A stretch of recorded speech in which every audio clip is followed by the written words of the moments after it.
ওয়ালাইকুম আসসালাম। ঠিক আছে, আমরা আজকে ক্লাস স্টার্ট করি।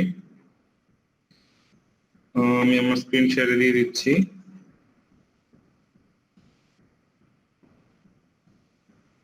আচ্ছা, স্ক্রিন দেখা যাচ্ছে, দেখতে পাচ্ছ তোমরা? জি স্যার। আমরা একদম ফার্স্ট থেকে স্টার্ট করব না, আমরা যে ইন্ডিকেশনের স্লাইডটা একটু রিভিউ করব, তারপর সরাসরি চলে যাবো আজকের লেকচারে। আমরা ইন্ডিকেশনে জানতাম যে আসলে ইন্ডিকেশন কি জিনিস। ইন্ডিকেশন হচ্ছে সেসব ডিজিজ অথবা কন্ডিশন যে ক্ষেত্রে আমরা হিট অ্যাপ্লাই করে থাকি, তাই না? কয়েকটা জিনিসের নাম আমরা শিখেছিলাম, এর মধ্যে অন্যতম ছিল হচ্ছে muscle spasm, involuntary partial contraction of muscle, মানে হচ্ছে মাসল শক্ত হয়ে যাওয়া, লং টার্ম কাজ করলে আমাদের এটা প্রায়ই হয়। জয়েন্ট স্টিফনেস, এটা হচ্ছে দীর্ঘক্ষণ যদি হাত এবং পায়ের মুভমেন্ট অফ থাকে সেক্ষেত্রে হচ্ছে জয়েন্টের মধ্যে মুভমেন্ট করতে একটু আনইজি লাগে, সেক্ষেত্রে এটাকে আমরা বলি জয়েন্ট স্টিফনেস। তারপর হচ্ছে স্কার ফরমেশন, আমরা বলেছিলাম যে কোনো ক্ষত হয়ে যাওয়ার পর এটা সারানোর পর যে একটা মোটা টিস্যুর একটা প্রলেপ করে শরীরে, সেটাকে আমরা বলি স্কার ফরমেশন। আর হচ্ছে ইনফ্লামেশন, এটা নিয়ে আমরা ডিটেল করবো, এটাকে আমরা বলি প্রদাহ। এটা আলাদা চ্যাপ্টার আছে, আমরা ডিটেল করবো, সমস্যা নেই। আমরা একটু রিক্যাপ করলাম, এটা আমরা সামনে আরো পাবো। আচ্ছা, আমরা আরো জেনেছিলাম যে ইন্ডিকেশন আর থেরাপিউটিক ইফেক্টের পার্থক্য হচ্ছে ইন্ডিকেশন হচ্ছে ডিজিজের নাম, আর থেরাপিউটিক ইফেক্ট হচ্ছে কোনো ইকুইপমেন্ট অ্যাপ্লাই করার পরে যদি আমরা একটু বেটার ফিল পাই অথবা ট্রিটমেন্টের রেজাল্ট পাই, সেটাকে আমরা বলবো থেরাপিউটিক ইফেক্ট। যেমন ধরেছিলাম পেইন পেলে, পেইন কমে গেলে থেরাপিউটিক ইফেক্ট, পেইন জিনিসটা ইন্ডিকেশন। মাসল স্পাজম কমে যাওয়াটা হচ্ছে থেরাপিউটিক ইফেক্ট, মাসল স্পাজমটা হচ্ছে ইন্ডিকেশন। তারপর হচ্ছে জয়েন্ট স্টিফনেস কমে যাওয়াটা হচ্ছে থেরাপিউটিক ইফেক্ট, আর স্টিফনেস থাকাটা হচ্ছে ইন্ডিকেশন। না, আমি এগুলা একটু রিক্যাপ করছি এই কারণে, কারণ বেটার একটা রিক্যাপ করতে করতে আমাদের মাথায় চলে আসবে। ওকে, আমরা পরবর্তী স্লাইডে যাই। আচ্ছা, থেরাপিউটিক ইফেক্ট, আমরা এখান থেকে কিন্তু অর্ধেক থেরাপিউটিক ইফেক্ট আমরা পড়ে ফেললাম। আমরা এটাই জানি যে ইন্ডিকেশন যেসব কন্ডিশনের জন্য আমরা অ্যাপ্লাই করি সেই উদ্দেশ্যটা যদি সফল হয় এটাকে আমরা বলবো থেরাপিউটিক ইফেক্ট। কিরকম? আমরা যদি হিট দেই, হিটের যে মডেলিটি দেই না কেন, মানে বেশিরভাগ ক্ষেত্রে প্রধান টার্গেট থাকে হচ্ছে তোমার পেইন কমানো। সো নাম্বার 1 এ আসছে হচ্ছে রিডিউস পেইন। না, রিডিউস পেইনে আমরা কি দেখতে পাচ্ছি? due to increased blood flow the inflammatory mediator got washed away, as a result pain decreases। মানে হচ্ছে আমরা ইনফ্ল্যামেটরি মিডিয়েটর পড়ব হচ্ছে ইনফ্ল্যামেশন চ্যাপ্টারে। এতটুকু জেনে রাখো, তুমি যখন ব্যথা পাও তোমার ওই ব্যথা স্থানে কিছু মিডিয়েটর জমা হয়। মিডিয়েটর কি? কিছু কেমিক্যাল সাবস্টেন্স। হ্যাঁ, ব্যথা পাওয়ার স্থানে কেমিক্যাল সাবস্টেন্স থাকার কারণে কি হয়, তুমি মানে ওই জায়গাটাতে পেইন অনুভব করো। পেইন অনুভব করার একটা সুবিধা কি, যখন তোমার পেইন থাকবে তুমি স্বভাবতই চাপা জায়গাটাকে প্রোটেক্ট করতে। সো বডি যখন জিনিসটাকে ঠিক করার চেষ্টা করবে, হিল করার চেষ্টা করবে, শরীর একটু ভালো ফ্যাসিলিটেশন পাবে আর কি, যে এই জায়গাটা যেহেতু পেইন আর এই লোকটা যেহেতু মুভ করতেছে না, আমি জায়গাটাকে ভালো করে রিপেয়ার করি। সো এই কেমিক্যাল মিডিয়েটর গুলা পেইন তৈরি করে আমাদের ফার্দার ড্যামেজ থেকে প্রোটেক্ট করে। আর কখনো কখনো এই মিডিয়েটর গুলো যদি এখানে থেকে যায় সেক্ষেত্রে পেইন অনেকদিন যাবত থাকে। আমরা তখন কি করি? হিট দিয়ে মিডিয়েটর গুলোকে সরিয়ে দিই।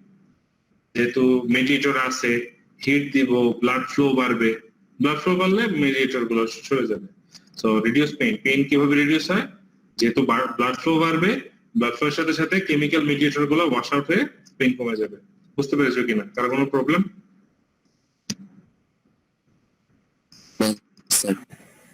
ওকে, তারপর হচ্ছে ডিক্রিজ মাসল স্পাজম। মাসল স্পাজমকে সেটা কমিয়ে দেয়। থেরাপিউটিক ইফেক্টের মধ্যে কি আছে? Increase temperature, increase the elasticity of muscle fibre that causes relaxation of muscle. In other words, decrease muscle spasm. আমরা বলেছিলাম মাসল স্পাজম কি, মানে মাসলটাকে শক্ত হয়ে যাওয়া। আমরা জানি হিট দিলে কি হয়? এক্সপ্যানশন হয়, তাই না?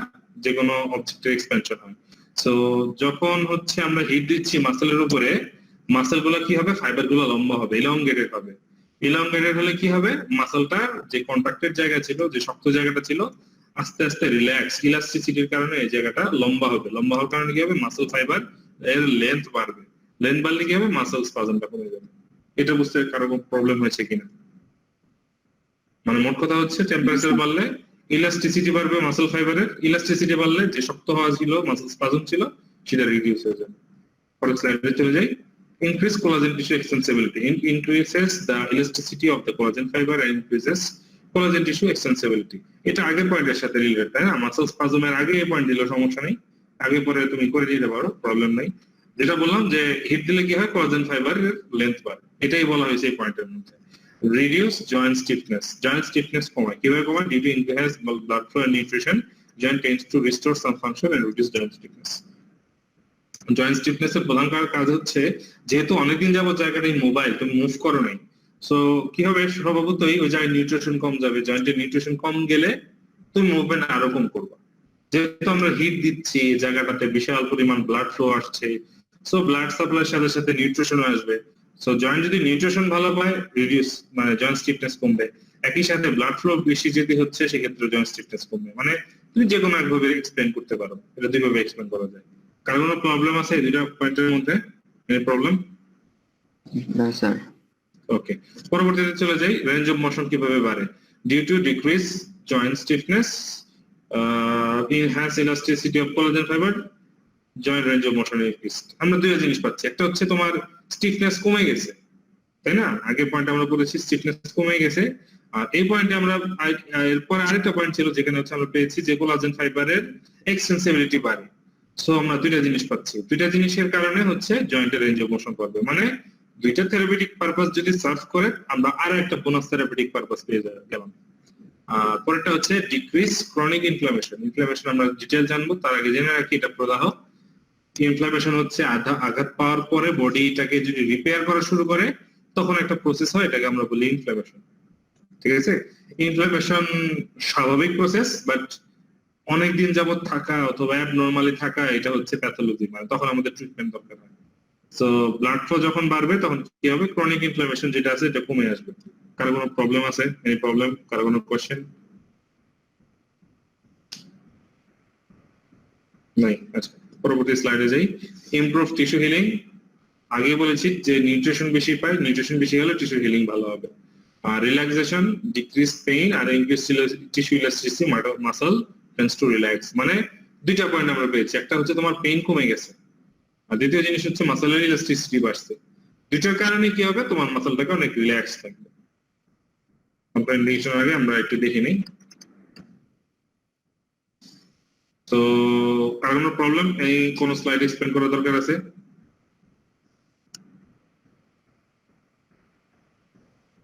রেসপন্স করো। No sir. না স্যার। ওকে, ঠিক আছে, আমরা আরো ছোট্ট একটা কন্টেন্ট পড়বো, ডেঞ্জার্স পর্যন্ত রাখবো। হিটার আরো কিছু জিনিস পেয়েছি, ওগুলো বলে দাও ভালো। কন্ট্রাইন্ডিকেশন মানে কি একজন বলো দেখি, হোয়াট ইজ কন্ট্রাইন্ডিকেশন? স্যার হচ্ছে যেই অবস্থাতে আমরা কোনো হচ্ছে ট্রিটমেন্টটা করব না, যে কন্ডিশন বা ডিজিজের কারণে, যেমন হচ্ছে হিট দেওয়ার কারণে যদি হচ্ছে অতিরিক্ত হিট দেওয়ার কারণে যদি কোথাও হচ্ছে বার্ন হয়ে যায় তাহলে ওইখানে হচ্ছে আমরা ট্রিটমেন্ট করতে পারবো না, ওইটা হবে আমাদের জন্য কন্ট্রাইন্ডিকেশন। এক্সেলেন্ট। সো কন্ট্রাইন্ডিকেশন মানে কি, যেখানে আমরা এই ট্রিটমেন্ট অ্যাপ্লাই করতে পারবো না। ওকে, আমরা কয়েকটা পয়েন্ট আগে দেখে নিই, পরে আমরা বর্ণনা শুনবো। যদি ইম্পেয়ার্ড থার্মাল সেন্সেশন, মানে হচ্ছে তোমার ঠান্ডা অথবা গরমের অনুভূতি যদি পেশেন্ট বুঝতে না পারে তখন হচ্ছে আমরা হিট দিব না। মেটালিক ইমপ্ল্যান্ট, শরীরের ভিতরে যদি কোনো মেটাল লাগানো থাকে, কিরকম, কারো যদি ফ্র্যাকচার থাকে, ফ্র্যাকচার জোড়া লাগাই কিন্তু স্ক্রু দিয়ে, দেখেছো কিনা তোমরা? যে মেটাল পাত লাগিয়ে হচ্ছে জোড়া লাগিয়ে, দেখছো তোমরা? স্যার রড লাগায় না স্যার? হ্যাঁ, বিভিন্ন ধরনের ইকুইপমেন্ট থাকে, স্ক্রু ফিক্সেশন থাকে, তারপরে হচ্ছে ট্রাকশন দেওয়া থাকে ইন্টারনাল, তারপরে হচ্ছে ইন্টারনাল ফিক্সেশনই বেশি দেয় নরমালি। মানে হচ্ছে কারো যদি অপারেশন হয়, অপারেশনের পরে ভিতরে যদি মেটাল লাগানো থাকে সেক্ষেত্রে হচ্ছে হিট দেওয়া যাবে না। কেন দেওয়া যাবে না পরে বলি, আগে পয়েন্টগুলো আমরা দেখে নিই। কার্ডিয়াক পেসমেকার, অনেকের কি হয়, হার্ট সার্জারি হয়। হার্ট সার্জারির পেসমেকার জিনিসটা কি, তোমার হার্টের যে রিদম, যে সাউন্ডটা তৈরি হয়, যে রিদমটা আসে, এই রিদমটা তৈরি যে করে তাকে বলে হচ্ছে পেসমেকার। আমরা পেসমেকার সম্পর্কে জেনেছি ইন্টারমিডিয়েটে। জি স্যার। আচ্ছা, পেসমেকার কাকে বলা হয়? হার্টের রিদমের সাথে রেখে এসএএন এর সাথে সংযুক্ত থাকে, সেটা হচ্ছে পেসমেকার। গুড। সাইনোয়াট্রিয়াল নোড, সাইনোয়াট্রিয়াল নোডকে হচ্ছে পেসমেকার বলা হয়, তাই না? এসএ নোড আমরা যেটাকে বলি। Good, very good. তাহলে তোমরা অনেক কিছু জানো। ওপেন নোড, কোথাও যদি ঘা থাকে অথবা ক্ষত থাকে অথবা ইনজুরি থাকে যেটা ওপেন, সেক্ষেত্রে হিট দেওয়া যাবে না। হ্যামোরেজ, হ্যামোরেজ মানে কি, মানে অ্যাক্টিভ ব্লিডিং যেখানে আছে, বর্তমানে রক্ত পড়ছে এমন অবস্থায় কোনো ধরনের হিটিং মডালিটি ইউজ করা যাবে না। ইনফেকশন, কারো যদি ইনফেকশন থাকে সেক্ষেত্রে হচ্ছে হিট দেওয়া যাবে না। প্রেগন্যান্সি, নরমালি হচ্ছে যারা প্রেগন্যান্সির ক্ষেত্রে হচ্ছে হিট অ্যাভয়েড করা হয়। কেন করা হয় একটু পরে বলছি। এক্সিস্টিং ফিভারের কারণে শরীরের টেম্পারেচার এমনিতেই বেশি, এর মধ্যে আর হিট দেওয়া আরো মানে খারাপ, ব্যাড আইডিয়া। ওকে, চলো দেখি আমরা এখন তোমাদের কাছ থেকে এক্সপ্লেনেশন শুনবো। আচ্ছা, কারো যদি থার্মাল সেন্সেশন, ঠান্ডা গরমের অনুভূতি বুঝতে না পারে, তাকে হিট দিলে কি হবে বলো দেখি। কাউকে সে যদি থার্মাল সেন্সেশন নাই থাকে তাহলে তাকে যদি আমরা হিট দিই তাহলে তার বডির মধ্যে তো কোনো চেঞ্জ হবে না। চেঞ্জ হবে না, চেয়ে বড় কথা হচ্ছে তার বার্ন হয়ে যাবে, শরীর পুড়ে যাবে। কারণ বাইর হয়ে যাবে স্যার। আমরা যতক্ষণ হিট পাবো, হ্যাঁ, আমরা কিন্তু বুঝতে পারবো যে শরীর ঠান্ডা না গরম। বেশি হিট লাগলে কিন্তু আমরা সরে আসি, তাই না?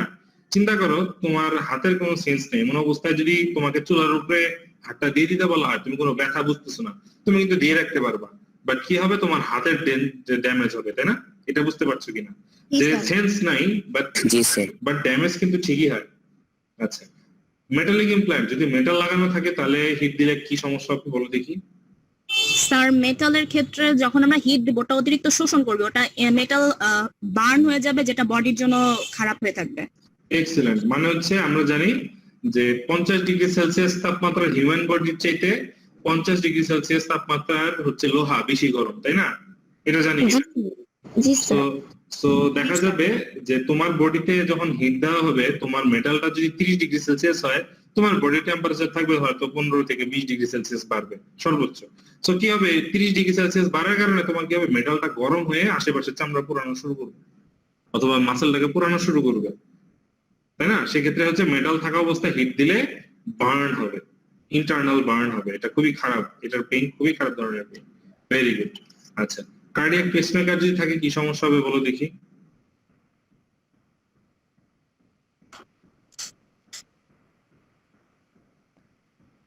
আচ্ছা, আমি বলি, কার্ডিয়াক পেসমেকার যার বডিতে হচ্ছে এক্সটার্নালি আলাদা করে এক্সট্রা করে পেসমেকার লাগানো হয়েছে, পেসমেকারটা হচ্ছে তোমার ব্যাটারি দিয়ে চলে।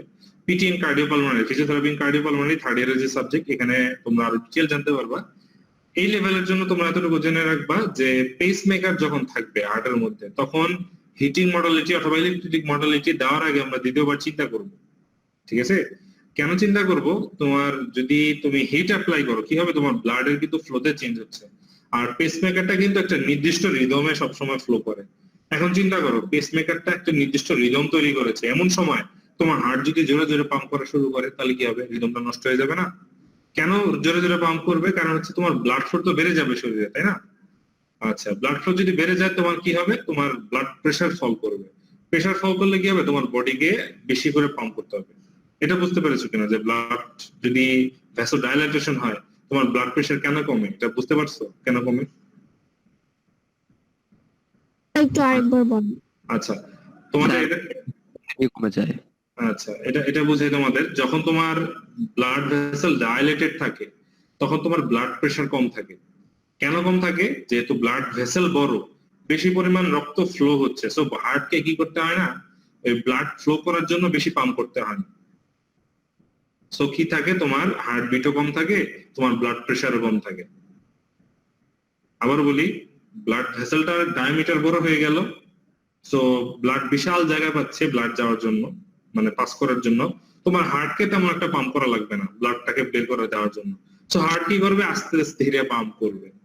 তখন কি হবে, তোমার বডির যে প্রেসারটা এটা কম থাকবে।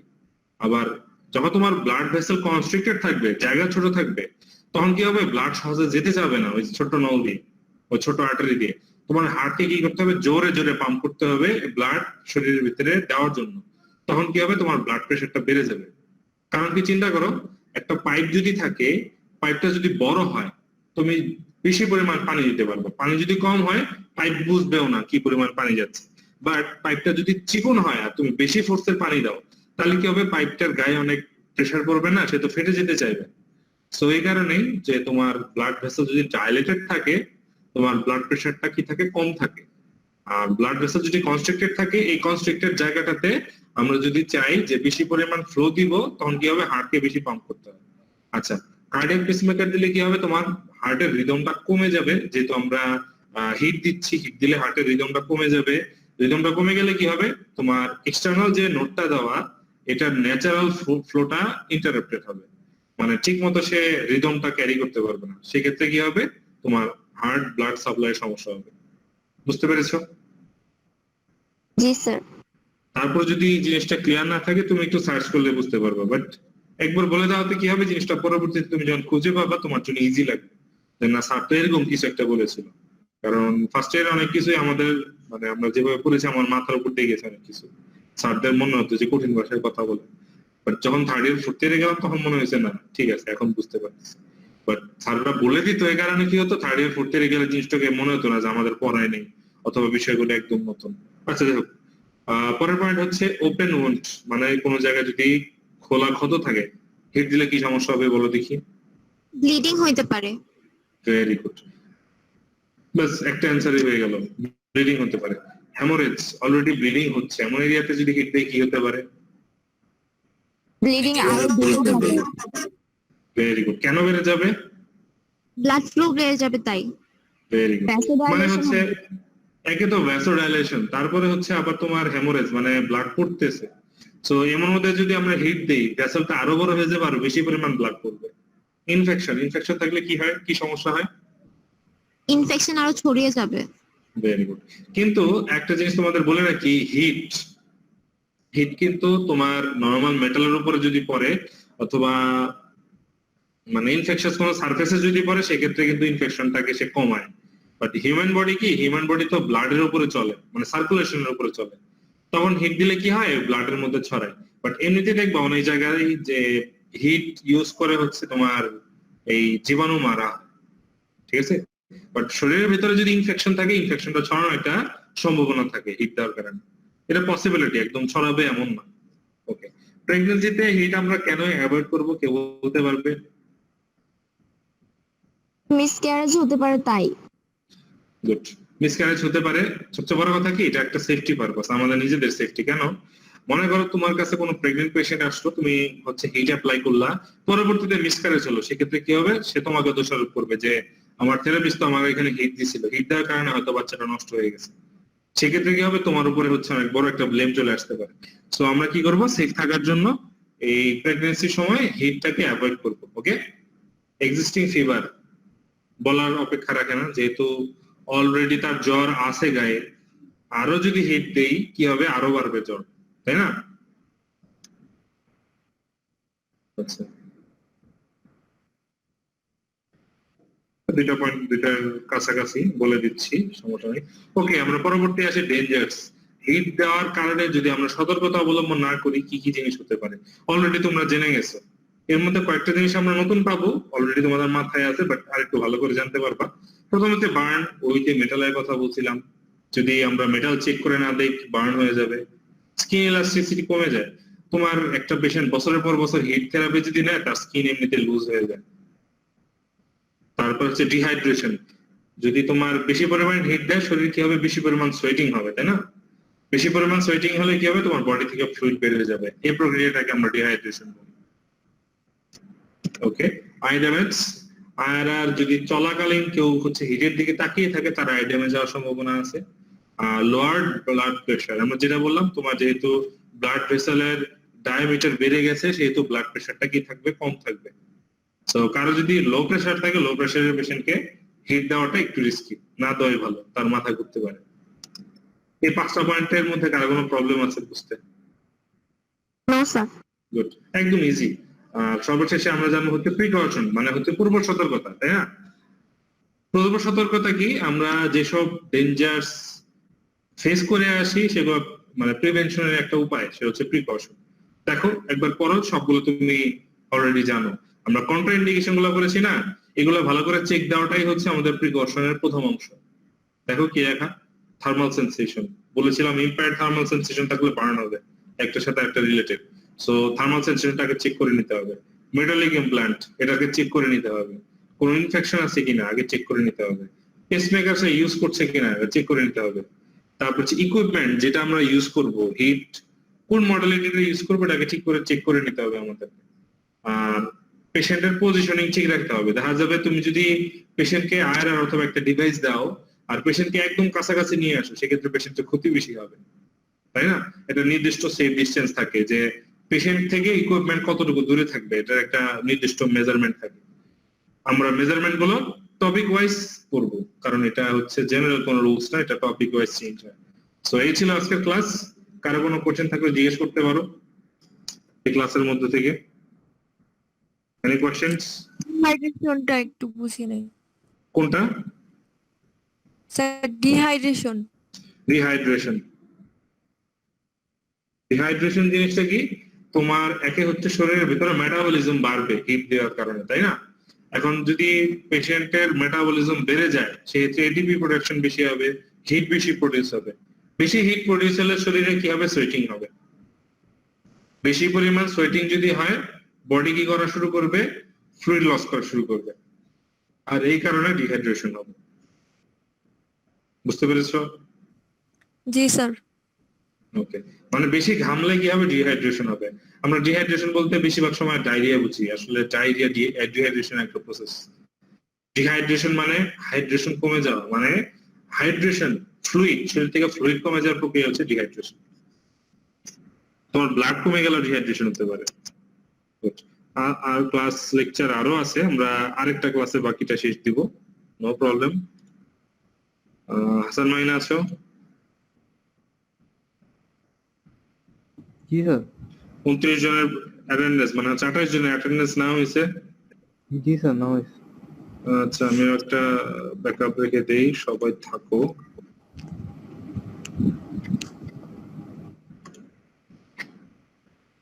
কোন টপিক যদি তোমার বুঝতে সমস্যা হয়, পরবর্তীতে হেল্প দরকার হয় আমাকে পরবর্তীতে নক দিলাম বলে দিব, নো প্রবলেম।